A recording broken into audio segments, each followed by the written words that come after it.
On Wednesday morning, you know what to do. Tune into the podcast just for a few. I'll be your guide with tips for your trade. Business success, that's what we'll create. They call it private practice, a world of its own, where entrepreneurs thrive and dreams are grown. From marketing strategies to financial know-how, I'll share the secrets, come on and take a bow. Welcome to the Private Practice Podcast, where I'll help you thrive and we'll have a blast. Tune in every Wednesday, and you'll soon see your business success. It starts with me.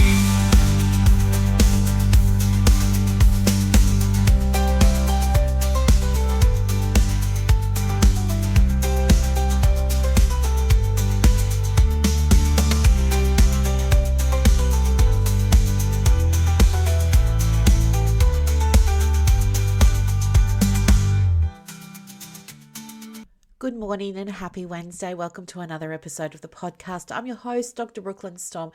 So pleased to be here after yet another mini getaway. It was 10 days in lovely Daylesford, and I've come back with so many new aha moments, breakthroughs, and all kinds of things.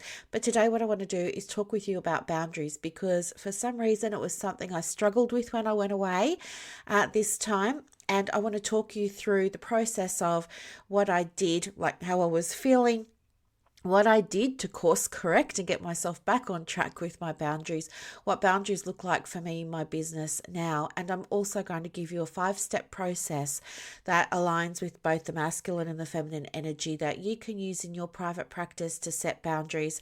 Now, just before we get started, if you're thinking about setting a boundary, but you're also kind of chickening out because maybe you've got fear around it and things like that, this is absolutely the bite-sized training for you. So you're going to get actionable steps today. You might want to bookmark this one if you're someone who does things like, I don't know, maybe is an over deliverer, maybe you're an overgiver, maybe you're very generous, go overtime with your clients, maybe a bit slack with chasing up payments, and maybe significantly undercharging for services, all those kinds of things. Maybe saying yes to everybody that wants to have a session because you're thinking, oh, I need the money and I need the clients and everything. But on the inside, you're like, why did I say yes to this person? So let's get started. So yeah, I went away to Daylesford. As you know, I go away maybe 6-7 times a year for about 10 days. And it's something that I do to fill my own cup. It's my self-care. I like to get away, have space without distractions, without, my attention being pulled in a million different directions. And normally I'm pretty good at the disconnect, but for some reason this time when I was going away, I found it harder. And my business is entirely online, as you know, and many of my offers are either paid programs where I've got students or they're free communities and things like that. And what I noticed was before I went away, I was speaking with a new coaching client of mine and she was having some difficulties, and we were kind of going back and forth, back and forth, back and forth, back and forth. And I just totally forgot about my boundaries, and we were still going back and forth very late into the night, the day before I went away. And so what I ended up explaining to her when I realized was, hey, I'm actually on leave now. And yeah, let's resume this when I get back. So, that was something that I did for myself. And it felt really good to put that boundary in place. And then I committed to not checking my emails while I was gone. So I deleted Gmail off my phone, deleted my iCloud email off my phone. And I love doing that because I can't trust myself. If those apps are on there, I'm absolutely going to be checking things. And I should have thought about deleting Facebook and Messenger, but I didn't.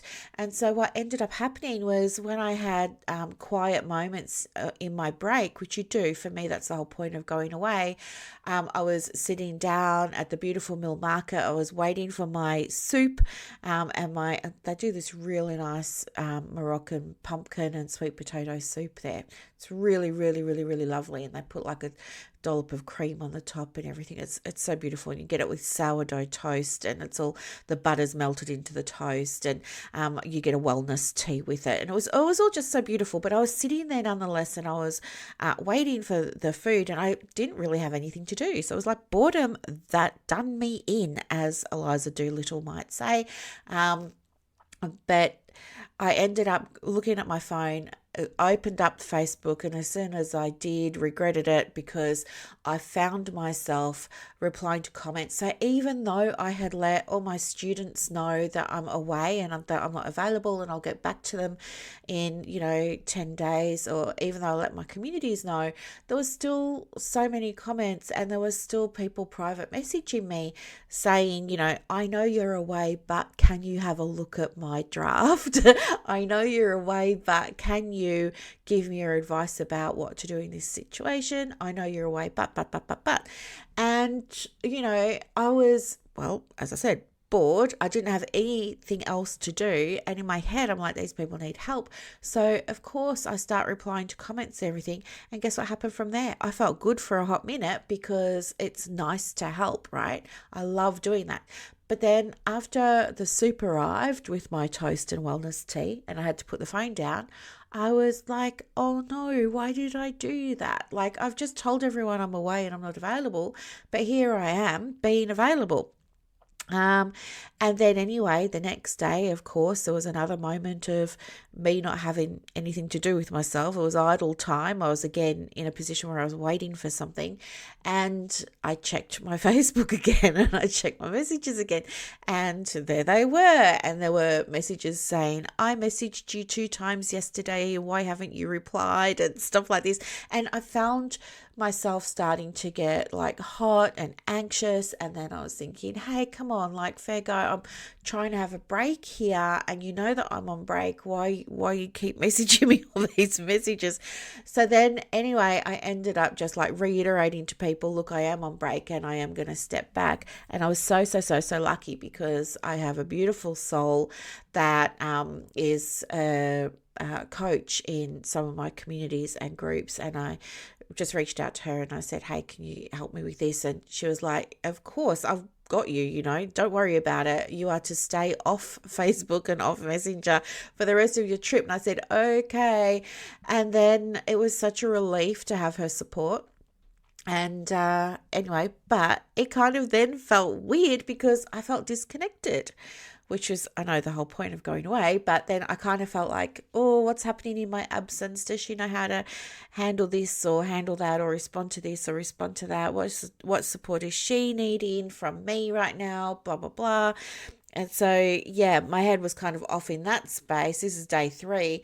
And then day 4, I said to myself, okay, you're not going to access any of your social media today. And then I couldn't do it. So I told myself, just check for 15 minutes, choose a time in the middle of the day, and then support yourself by putting a little timer on the phone. So that's what I did. I said, at 12 noon, I'm going to check everything, but I won't reply. I'll just go in and look. I'll just be an observer. I'm not going to answer anything. I'll just be an observer and make sure everything's okay. And so I told myself I was going to set my alarm for 15 minutes while I did this task. Now, as luck would have it, I was on a bit of a treasure hunt, and I was driving all around Ballarat and Malden and Bendigo and all the places on my little treasure hunt. And I got so distracted that 12 o'clock came and went, and I didn't even check, right? It wasn't until about 8:30, 9 o'clock that night, while I was sitting down by the fire in my beautiful accommodation, under the light of the moon out on my where the decking is, there's all these beautiful double doors that open up, so you can sort of be inside, outside. It's one of those types of deals. Anyway, it was really, really lovely. And I'm out there with my glass of wine, and I thought, oh yeah, I'll just check. And then I told myself, just do it for 15 minutes. I did it for 15 minutes, and then I was like, do you know what? That was absolutely fine. And then I said to myself, do it again tomorrow, just 15 minutes, But the next day came, and I thought, do you know what? I'm not even going to check it. So I didn't check it. And it was the first day of my break that I actually had a break, if you know what I mean. And it felt really, really good. And then I said, well, I'm not going to do it the next day either, or the next day, or the next day. And so I didn't. And I came back on, I turned the computer back on Monday. So yeah, and it felt so good. Like, there were hundreds of emails to go through, but to be honest, most of them were spammy emails from things I've downloaded that I'm now on people's email list. So I spent some time yesterday unsubscribing from things. But that was really great. And then I came back into the communities and everything had gone swimmingly well. I was so thankful, so happy, so pleased. But came away with a big lesson around boundaries. I'm not sure why it was such a problem for me this time, but I thought, nope, there's a lesson in here. And also, let's not forget, we are in the full moon at the moment, which is about letting go of things. So I want to let go of the need to be everything to everyone, of us over giving, of us going overtime with sessions, of us over delivering, of us, feeling unsafe to step away from our business. And so I've put together a 5-step strategy that you can use to create some boundaries around your business. And as I said, I'm all about mind, business, spirit. And of course, these are rooted in the masculine and the feminine. So as we go through each one, have a think for yourself. Is this divine masculine, or is this one divine feminine? And let me know one way or another. You can send me an email or connect with me on social media, because I am checking it now. what you thought. Okay, so step 1 is to define the boundaries in the first place. So really clearly identify any non-negotiables for you. So is it going to be a session time? And maybe you're going to put a boundary around client expectations. That's really important. Or something like me, like boundary around self-care needs. So choose your non-negotiable limits. And the reason that you want to do that is because this is a really assertive thing to do, and it's quite an action-oriented step to take, okay? Giving you some clues there about whether that was masculine or feminine, right? Did you see what I did there? But I'm not going to go easy on you on the next 4. Step 2, surrender and trust the process. This requires to allow yourself to receive the support of your boundaries. It also requires you to trust that setting and honoring these limits will serve not only you, but also your clients that come through the business, right? Whether they're clients that you see, in person in real life, or they're online clients, or they're students or members of your memberships and things like that. Step 3, communicate your boundaries and do it with confidence, okay? So communicate your boundaries quite clearly, and there's no need to apologize for them, okay? In fact, you'll probably find, as I did, that when you do communicate your boundary and you say something like, I'm going away, this is my act of self-care over here, you'll probably find that you've got a lot of people that say, go for it, enjoy your break, we don't expect to see you, we don't want to see you or hear from you, go, go, go. Okay? By being quite direct and being quite brave like this, it's really something that allows that clarity to come through for both you and the business and the client, right? Step 4 is to, hold your boundaries compassionately, okay?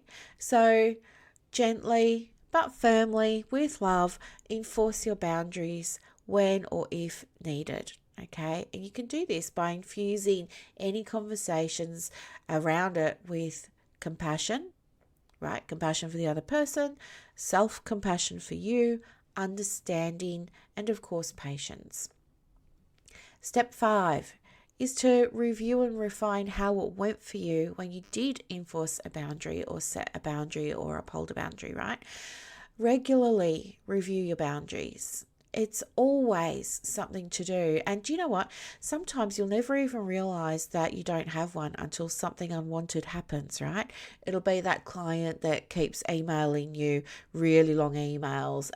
It'll be that client that keeps calling you all the time. And it's almost as if you feel like you're ending up giving them free counseling over the phone instead of them coming in and having a paid session with you. Or maybe it's something like me, being able to disconnect and allow yourself to really have some downtime away from the business, okay? But doing something like this, it's not only analytical, but it's, again, another goal-oriented step that's going to support you in the business, okay? So guess what I want you to take away from this super short episode today is that setting boundaries is a practice, and it's not something that you're just going to do once. It's a practice, and I would recommend, if you're feeling nervous about putting them in place, maybe start with something small and build the muscle, okay? It's just like you can't go to the gym and expect to bench press, 200 kilo or whatever it is. You can't expect to diet for a day and lose 10 kilos. It's not going to happen. You have to do things slowly and over time. Let your energy adjust, let your mind adjust, let your spirit adjust, let your business adjust, let your clients adjust. So start with something small first. But yeah, setting boundaries is a practice that you engage in for you, for them, and for your business, right? It's not something you just do one time. If you want to get some more quick tips, and these Wednesday episodes are, just too far apart, you need something else in between, head over to my Facebook business page, because I'm doing 90 videos. I think I'm up to, I don't know, I want to say about 30 videos now. I've still got a lot to do. I just put it in my head that I was going to do 90. Business happens in 90-day cycles. So every day I go on and I do a 5-minute little video where I'm either answering one of your questions or sharing a tip, a tool, a resource, things like that, okay? So if you're ready to try and reclaim some of your time in your practice, or your energy, or maybe even just the joy again in your work, this is your invitation to try the boundary setting process that I've just provided you with, okay? The 5-step strategy. And yeah, if there's anything else you need at all, please don't hesitate to reach out. I hope that this was a helpful episode. Much love. Talk to you soon. Bye. On Wednesday morning, you know what to do. Tune into the podcast just for a few. I'll be your guide with tips for your trade. Business success, that's what we'll create. They call it private practice, a world of its own, where entrepreneurs thrive and dreams are grown. From marketing strategies to financial know-how, I'll share the secrets. Come on and take a bow. Welcome to the Private Practice Podcast, where I'll help you thrive and we'll have a blast. Tune in every Wednesday, and you'll soon see your business success. It starts with me.